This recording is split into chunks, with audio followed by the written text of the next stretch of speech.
야, 벌써 선거가 후보 등록이 이제 시작됐으니까 이제 정말 얼마 안 남은 것 같습니다. 정말 뭐 평소에도 저는 시간 빨리 간다고 느꼈는데 특히나 이제 선거를 앞두다 보니까 진짜 이제 D-한 20일 정도 앞둔 것 같아서 그렇죠. 아마 이제 선거 운동 기간이 13일이잖아요. 그러니까 그 시간이 또 돌입되면 아마 하루가 더 빨리 가지 않을까. 그러니까요. 너무 빠릅니다. 이러다가 곧 사전 투표일 다가오고요. 예, 이러다가 금방 또 본 투표일 다가오는 건데 정말 눈 깜빡하면 선거가 끝나 있을 것 같아요. 원래 다 그렇죠 뭐. 그건 뭔가 의학적으로 분석이 좀 안 됩니까? 안 혹시? 됩니다. 그 의학적 내용이 아닙니다. 그런 말씀 주신 건데 우리 기자들 같은 경우에는 사실은 선거철 되면은 집중적으로 바쁜데 3주 정도 이제 시간이 남아 있으면 주로 좀 어떤 일을 합니까? 보통 3주 정도 시간 남아 있으면 이제 각 후보 사실 근데 저는 이 지방 선거는 아직 치러보진 않았었고 대선 총선 이렇게 겪어본 그렇죠. 편인데요. 네. 네, 대선 같은 경우는 이제 마크맨 돼서 이제 후보들 집중적으로 따라다니고요. 총선 같은 경우에도 이제 판세 분석이나 본격적으로 여론조사 흐름 보면서 이제 그 향후에 어떻게 될 것인가 이런 관측들을 많이 하는 것 같습니다. 그러니까 그런 식의 일들을 기자들이 좀 많이 하게 되는데 오늘 봤더니 각 당 대표들의 동선이 좀 이렇게 이색적입니다.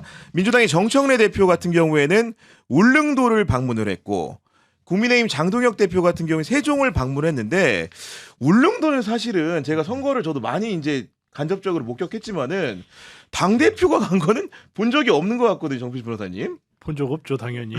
울릉도까지 사실 들어가기도 쉽지 않잖아요. 네. 그러니까 뭐라 해야 되지?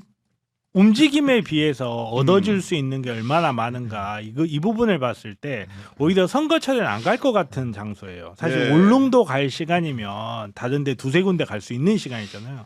그럼에도 불구하고 울릉도까지 갔다라는 것은 저는 좀 약간 자신감의 표현이다. 아, 자신감의 예, 표현이다.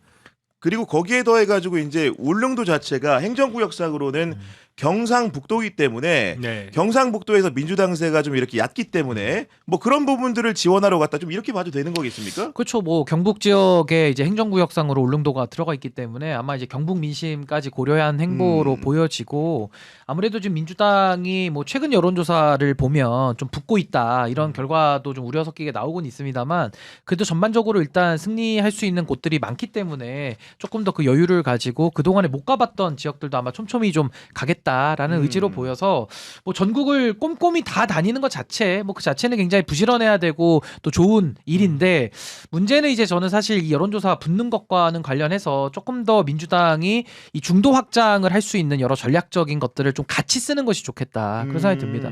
최근에 이제 아무래도 이제 경상도 지역에 이제 여론조사 결과가 속속 나오고 있는데 일주일 전하고도 다르고 한 달 전하고는 더 판이하게 다르기 때문에 그런 부분을 보강하기 위해서라도 중도층을 뭔가 흡수할 수 있는 선거운동에 매진해야 된다 이런 의미십니까? 그러니까 우리가 보통 뭐 수능도 수능 100일 이러면은 그 100일이 굉장히 짧은 것 같지만 그 100일 동안에 진짜 당락이 다 바뀌거든요. 선거도 마찬가지죠. 이 20일이라는 게 아까 우리가 서두에는 시간 참 빠르다 이렇게 얘기는 했지만 선거 치르는 분들 내지는 당에서 전략을 세우고 실행하시는 분들께는 하루하루에마다 민심이 출렁여요. 맞아요. 그걸 네. 생각한다면은 지금 정말 할 수 있는 최대한의 성과를 내는 일들을 지금 해야 되는데 저는 이번 선거 사실은 그 보수 쪽의 결집을 예상 못한 분은 단 한 분도 없거든요. 다들 선거 마지막 가면 결집한다 이 얘기를 다 했었던 얘기예요. 그렇습니다. 그럼 문제는 그 결집을 뛰어넘는 하나의 어떤 다른 차원에서의 전략들이 준비가 돼 있어야 되는데 지금 그 부분이 얼마나 돼 있는지가 좀 의문이고 그게 잘 안 돼 있다면 지금이라도 저는 이재명 대통령의 그 성공 모델을 지금 당에서 적극적으로 좀 알릴 필요가 있는 거 아니냐 그런 생각이 듭니다. 그런 말씀 주신 거고 국민의힘 장동혁 대표 같은 경우에는 세종을 갔다고 했는데 최민호 세종시장 후보자 선거사무소를 방문을 했습니다. 선대위 발대식에 참석을 했는데 또 나름대로는 또 그 사무실 안에서는 장동혁 대표가 좀 인기가 있더라고요. 아니 그러니까. 사무실 안에서야 당연히 있겠죠. 아니 왔는데 싸우니까 강원도. 어떻게 됐어요? 부산시장 선거에서 와가지고 거기서 네. 서로 간에 손가락질하고 싸우니까 어떻게 됐겠어요?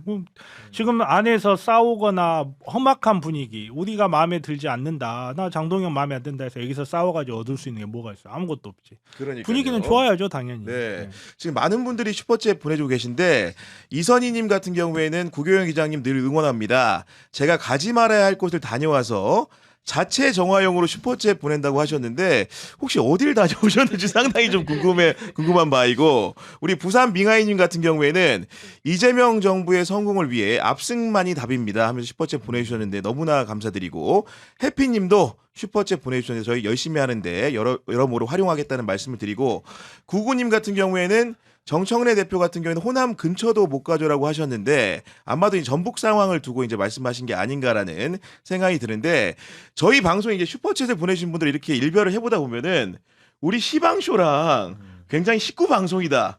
이런 생각이 절로 듭니다. 신유기 대표. 그러니까 이제 뭐 댓글에도 네. 다양한 의견이 오는 게 좋고 또 그 안에서도 뭐 비율의 차이가 있는 건데 뭐 아무래도 지금 사실 저 정청래 대표 체제에 대해서 비판적인 의견을 내시는 분들도 다 민주당을 지금 지지하고 조금 더 많은 분들의 선택을 받기 위한 이런 전략적 선택에 있는 어떤 생각 차이라고 저는 보거든요.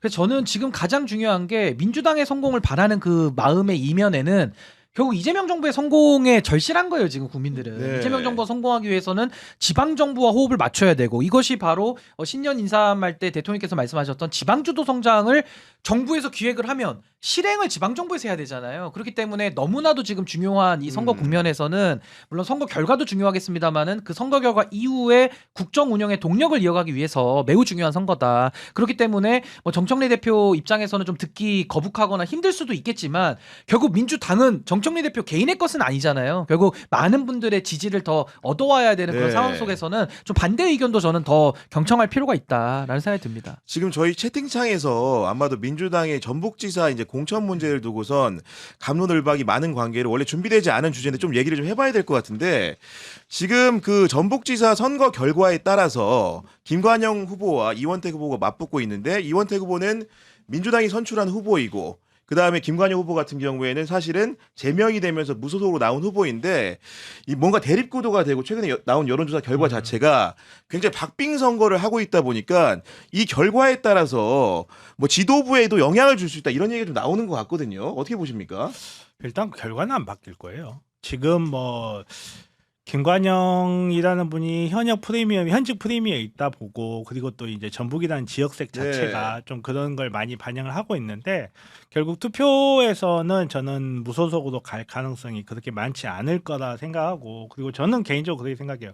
그러니까 김관영 지사 입장에서는 억울한 부분이 있을 수도 있는데 사람들이 돈을 나눠주는 걸 봉투로 해가지고 CCTV로 다 봐버렸어요. 목격을 했기 때문에 그런 상태에서 약간 이런 고집을 피우는 게 그럼 과연 정당한가 이 부분 좀 본인 스스로 좀 생각을 하셔야 되지 않을까. 네. 여기서 정치 그만두실 거 아니면 좀 스스로 많이 생각해봐야 될 것 같다. 저는 그렇게 어쨌든 간에 무소속 출마 선언을 했고 주사위는 던져졌기 때문에 우리 전북 지역의 유권자들의 평가를 받을 수밖에 없는 상황이지 않습니까? 그러니까 어떻게 보면 이게 그 당에서 치르는 경선은 당심이고 또 이제 밖에서 치르는 선거는 민심 100%로 치르는 거잖아요. 물론 이제 민심과 당심이 100% 싱크로율이 맞으면 가장 좋은 정당이 되겠죠. 근데 지금 민주당에서는 정청래 대표가 공천 잘했다. 지금 이런 이야기를 어제까지 기자회견을 통해서 했거든요. 근데 결국은 잘했다라는 그 주장이 진짜 잘한 게 맞는지 여부는 일단 6월 3일에 선거 결과를 봐야 국민적 평가까지 있어야 된다는 생각이 들고 저는 이게 무엇보다 지금의 이 한국 정치의 상황이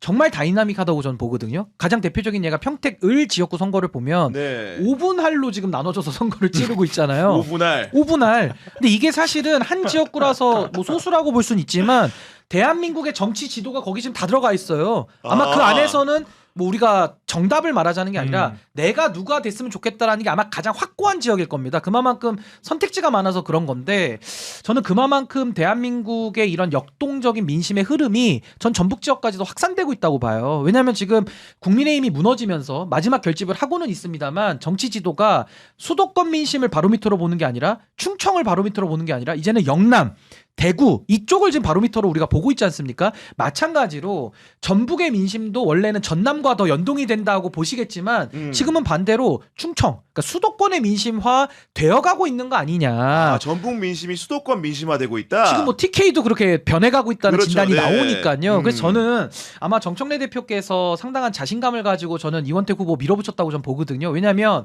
이게 경선을 통해서 선출된 후보는 맞는데 국민들은 결과만 보는 게 아니라 과정의 공정성도 다 따지는 겁니다. 물론 김관영 후보는 본인이 나눠주는 그 65만 원의 대리비 사건이 나왔기 때문에 이건 빼박이에요. 법정 가도 이건 자백하고 아마 이거는 선거법 100만 원 이하로 아마 그 변론 전략을 짤 텐데 동시에 이원택 후보에 대해서는 제3자 대납에 대한 사진이 나오고 뭐 도의원에 대해서는 제명 조치가 이미 나왔는데 이원택 후보는 후보로 선출이 됐거든요. 그러다 보니까 안호영 후보가 그 공정성 여부에 대한 문제를 제기하면서 12일을 단식을 했어요. 네. 그러니까 그 안호영 후보가 제기했던 그 문제점, 그러니까 공천 결과에 대한 그 과정의 모든 문제점이 아마 전북 민심이 전 지금 출렁이고 있다고 전 보는 것이고, 물론 6월달에 전북지사의 선거 결과가 저는 당대표 그 정청래 대표 연임에도 상당한 영향을 준다고 보거든요. 그런 차원에서는 지금 김관용 후보가 무소속임에도 불구하고 뉴스원 조사 결과로는 이원택 민주당 후보보다는 한 3% 정도 지금 높게 나오고 있는 이런 결과들은 전 이거 끝까지 아주 긴장이 되는 그런 선거구 아닌가라는 생각이 듭니다. 지금 떡국열차님 같은 경우는 아마도 이제 전북에 거주하시는 우리 시청자분 같은데 현지 상황은 다릅니다.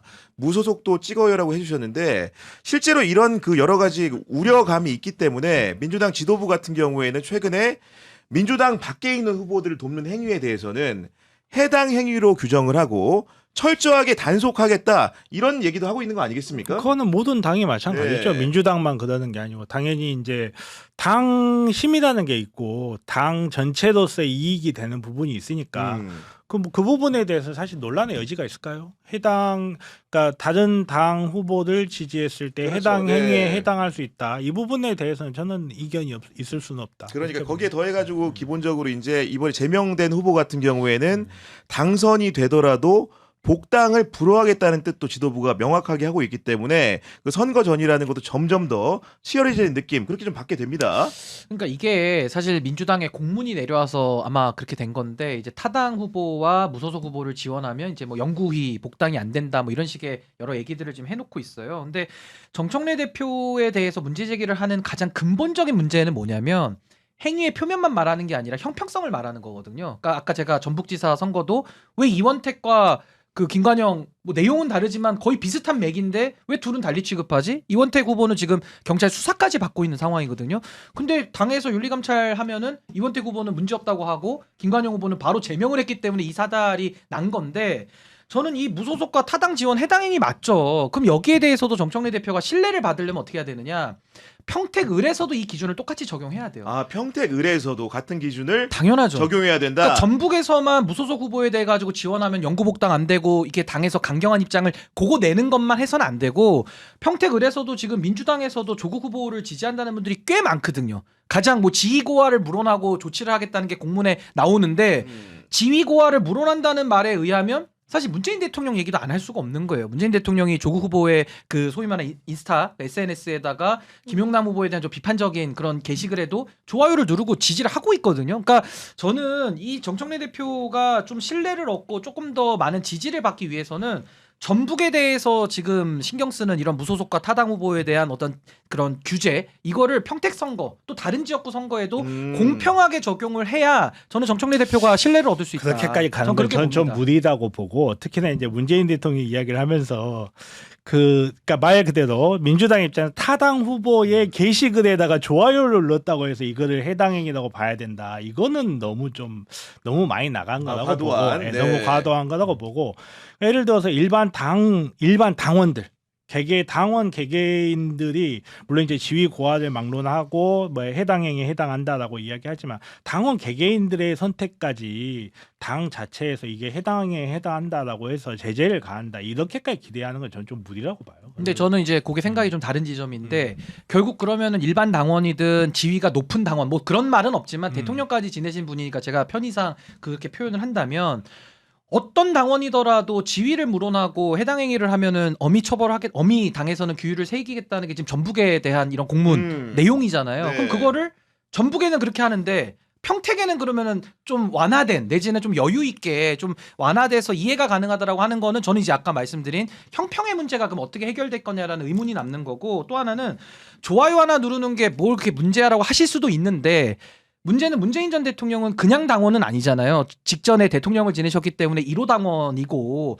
그분의 어떤 발언이나 행동 하나하나가 정치적으로 미치는 영향력을 놓고 보면은 단지 좋아요 하나 그거니까 뭐 이거는 뭐 너무 과한 거 아니야, 과민한 거 아니야 이렇게 볼 수는 없다. 왜냐하면 현직 대통령이 있고 또 전직 대통령들도 물론 정치 행위를 거의 안 하셨지만 또 정치적 발언 저는 할 수는 있다고 보는데 이런 것들이 선거에 영향을 미치고 민주당에서 세우는 어떤 규율들, 당의 해당 행위를 논하는 부분에 있어서는 저는 형평성 부분은 좀 맞출 필요가 있다. 네. 좀 그런 생각이 듭니다. 그 두 분의 얘기를 지금 저희가 좀 듣고 있는데 이유진 기자는 옆에서 좀 이렇게 들으면서 본인은 좀 어떤 의견을 갖게 됐는지 궁금하거든요. 저는 결은 좀 다르지만 어쨌든 지도부가 긴장해야 된다라는 생각은 가지고 있는 게 그 전북 지역에서는 어쨌든 김관영 후보의 맨파워를 무시할 수 없다라는 맞아요. 반응이 나오고 네. 있거든요. 사실 자칫 잘못하면 진짜 무소속 후보가 당선될 수 있는 상황이라서 지도부에서 더 신경 써서 이 지역을 좀 봐야 된다. 예. 그리고 앞서서 이제 뭐 기자들은 이 며칠 안 남았을 때 어떻게 하냐 물어보셨는데 사실 지선 같은 경우는 기자들이 보통 지도부의 동선을 따라다니거든요. 주로 그렇죠. 예, 그래서